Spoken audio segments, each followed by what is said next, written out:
short on space. I can't speak from our end. I understand. And I know this has been a transition for Rebecca too, Right. with the previous manager, because this discussion started back to that point, so I can't speak for what internal discussion. Yeah. There's been a lot, I mean, that building's been studied for a decade. We Yeah. had cost analysis, there's been ongoing substantial maintenance, it's not ADA accessible. I know There's that some major problems. has come up in several discussions just on our end about a two-story building if you had a secondary use, even if we built let's say a new building was built there, because of the ADA application, if we went up, we could put an elevator in the building, and that starts to drive our costs up.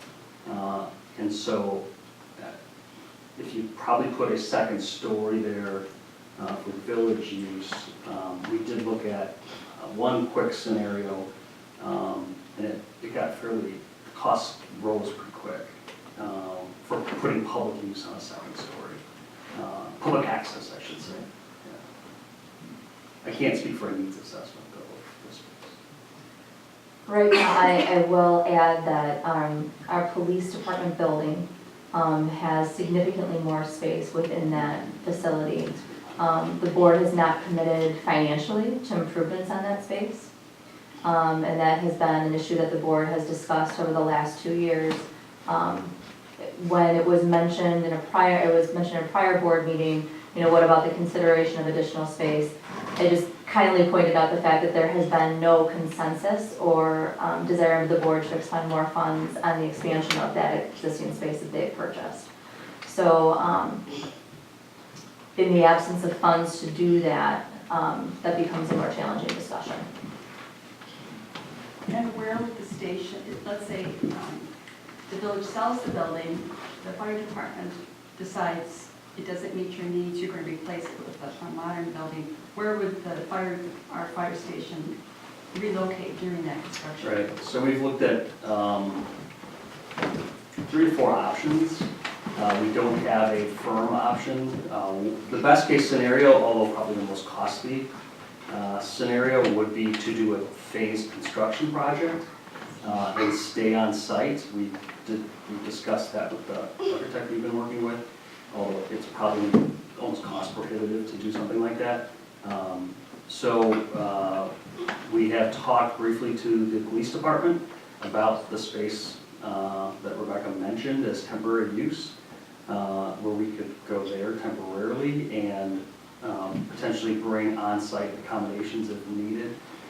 Some of the issue there is currently the building doesn't have indoor parking for big trucks, how it's built.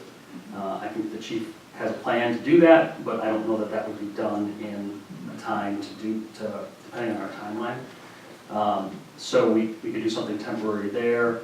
That would be probably my best case scenario, is we could at least move there temporarily. Other options would be, and this has not really been vetted yet, is there's 2 crews here, there's a paramedic ambulance crew and there's a fire crew. Move 1 crew to Whitefish Bay and 1 crew to the police department if we would have limited space there. There's also a Milwaukee fire station on Capitol and Humboldt. And we have a fairly good relationship with them if we had to move a crew. It's just south of the Walmart on the other side of the street. Or Capitol and Holton, I'm sorry, not Humboldt. That would be some temporary space, but that would be something that we just, as a work group on this project internally have talked about. We have vetted whether there's even space there. Would be committed to have a crew in the village, though. Our intention is not to move and just say, hey, we're not here for a year or whatever that is. You discussed briefly the timeline. Can you elaborate on that a little bit? If you Yes. don't want to go through. So, there's always best case scenario. Sure. So if we have worked with an architect firm to come up with some drawings and plans based on our needs and the assessment they did of our needs. And we had put those sort of aside right now until this discussion is completed, because we weren't completely sure how this discussion would go. We didn't want to spend any more money on that project until we knew where it was going. So best case scenario is if things keep moving, we're in a position that we have a plan to go get financing. We would need to get that approved by the municipalities, but we have a plan that would keep up, basically not increase the capital contributions of the fire department. As far as dollars, it would increase the length of our bond or debt service that we're paying out. If that all went well, we believe we could start a project as soon as fall, and it takes about a year to finish that project. Just a question, in the terms of any kind of sale, say the relationship would change, North Shore Fire Department structure would change or something, does the land then revert back to the Village of Shorewood as a condition of the sale? I think that would be potentially a condition of the sale. So in the agreement that the 7 communities have that creates us, if the department, let's say, dissolves for whatever reason, there is a distribution of assets, and that would be considered an asset at that point in time. So there would be a distribution of assets based on an equitable formula that is how you pay in, and that's reversed, and that's quite, it would be a project in itself. But I don't know that the land, unless it was in the agreement, would just revert, but there would be, that could potentially be an asset that would be reverted back to the municipality as part of the dissolution of the organization. As far as moving out of a community, if we continue to service the community, there is a veto agreement in the 7 community agreement that says, let's say I went to the board and said, hey, we're better off not in Shorewood, even though we're going to continue to provide Shorewood, we should move everything to the other side of the border in Whitefish Bay. Shorewood Village Board has the authority to veto that move. So if you vacate a station out of a community that has a station and you were providing service to that, the village board could say no, and it would end that discussion. There's been, as just noted by Barbara, is the historical nature of the building. If you need to replace the building, is discussion, the historical society, or has been any thoughts on somehow preserving some historical aspects? Chris Schwartz had met with some representatives of the Historical Society prior to him leaving about this process and sort of beginning that discussion of how do they feel, what is the opinion, what can happen. As I think the discussion was here, it's nice to preserve history, but at some point there's a cost factor to that.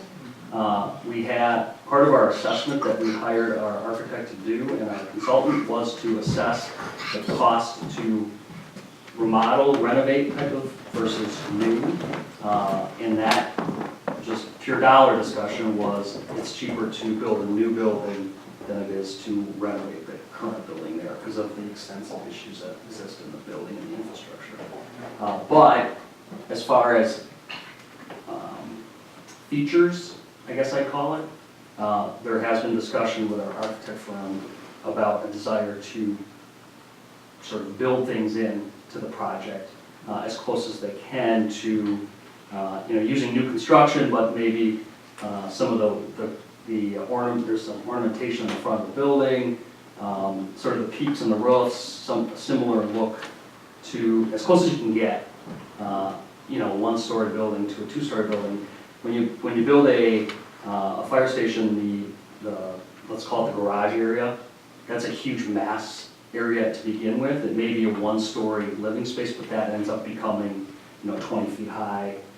But it's just one big garage. So there's this mass you have to deal with to not look like a big garage, so to speak. And so we've worked in some of the design features of this building into that. Chief, is the main reason that you want to scrape this older charming building and rebuild a new one, the excess square footage you don't need, or is it just that there's things that the modern fire department really likes to have that you can't install here or retrofit it to have here? Yeah, I think as you know, as we talk, when we talk to the architect, anything is possible to do that building. It's just at what point does the cost become, so, you know, what is the value of doing that? What is the cost impact of doing it? You know, you could renovate a building to that, but from our assessment of it, you know, the whole HVAC system, all electrical, pretty much the whole thing would need to be gutted. There's a lot of issues there. We've run into, there's some water issues in the basement that we're not exactly 100% sure of what's going on, and we've sort of delayed that discussion until this happens. And so, could you do it? Yes. Is it probably more efficient to go to a 9,000 square foot building and, you know, manage 9,000 square feet versus 18,000 square feet? It's, from a cost perspective, it's less. Yeah, I toured that building when the police were still there, so I know the basement's kind of a pit. Yeah. Although the firing range is very nice. Yeah. It's kind of fun. But, yeah, I saw right in your, on the bottom of page 2 of your memo that, when we're considering whether or not to have a change, one of the goals of the village's comprehensive plan states a desire to, quote, provide well-maintained public buildings for appropriate for service needs. So if that building is not well-maintained, it's kind of a failure of the village, not the, you know, the police station.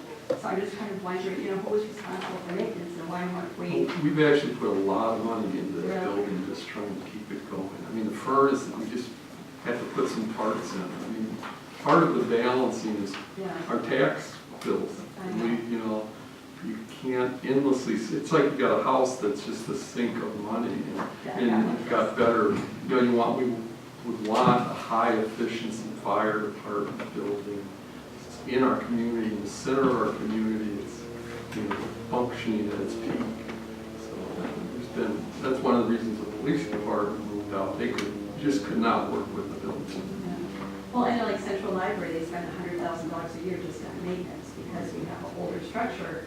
It requires those things, but, you know, it's usually worth it. So I'm just wondering, you know, are there things we could have been doing all along that we just had other priorities? And, you know, and I know that we're over budget on the police station, so that doesn't lend one to say, like, oh yeah, now we'll spend money here. Yeah, the village has methodically and dedicated each year money. Like in this building, all the windows, Yeah. a little bit of tuck pointing, really have not put off preventative maintenance, the columns on this building. I mean, and it takes a commitment on the village, but, you know, we've done some things to keep this building going, but, you know, now the fire department has come forward with a proposal. Yeah, I think that, you know, that from a management standpoint, that the village has a dedicated facilities manager that we work with for, it's been different people, but there's a position that is there, and I spend a lot of time on the building. You know, I think you know, to do major infrastructure work, replace a boiler, replace the whole heating and air conditioning system, replace the electrical, would have probably at some point required a major disruption in that building to the operation that was there, especially when the police were there. They were cramped as it was for space. The police were, you know, we were sharing the space. They probably could have potentially used the whole building and still needed some more space. I think the current building is close to the size of this building now. So I think it's just, you know, you have an aging building that you could renovate and do something with, but the cost of doing that is more than building a building. So there's the balancing act of what the priority, you know, what is a priority for the community. You know, I guess I wouldn't put that in my shoes completely, but if someone said, what is the most cost-effective way as the administrator for the fire department, that's the answer at this point. There are other ways to do it. I don't know that that method would be in the budget that we have currently if we acquired the building. It would have to be reworked. Is continuing to lease the building and working with the village, would maybe each put money in to renovate it? Has that been discussed, or is that even a possibility to do that kind of work for a building you don't own? It could be. The village in Whitefish Bay owns the building, and we are currently working with them on a joint process to renovate the building. But they don't, I mean, that's a much smaller building too. They couldn't put an operation in that building compared for what we couldn't share, just because of the space that's there. We need that space. I think from a budgeting perspective on the village's side, I'm not familiar with what the investment in that building would be and whether they're able to make that investment or not. Trustee Bonner, thank you. Or excuse me, Chairman Bonner. I'm just wondering if I could make a brief comment that might help direct the discussion and the decision-making process. If we look at the statute and we ask, why did the legislature include in statutes a requirement that the village consult with the planning commission on a sale of a public building or a new dedication of a road or the elimination of a road? And the answer to that question is really, they want to know whether that decision, be it, abandoning a road, adding a new one, buying or selling a public property, may impact what the tasks that you carry out with your mandate under the statutes. In other words, if you say, hey, that property is going to adversely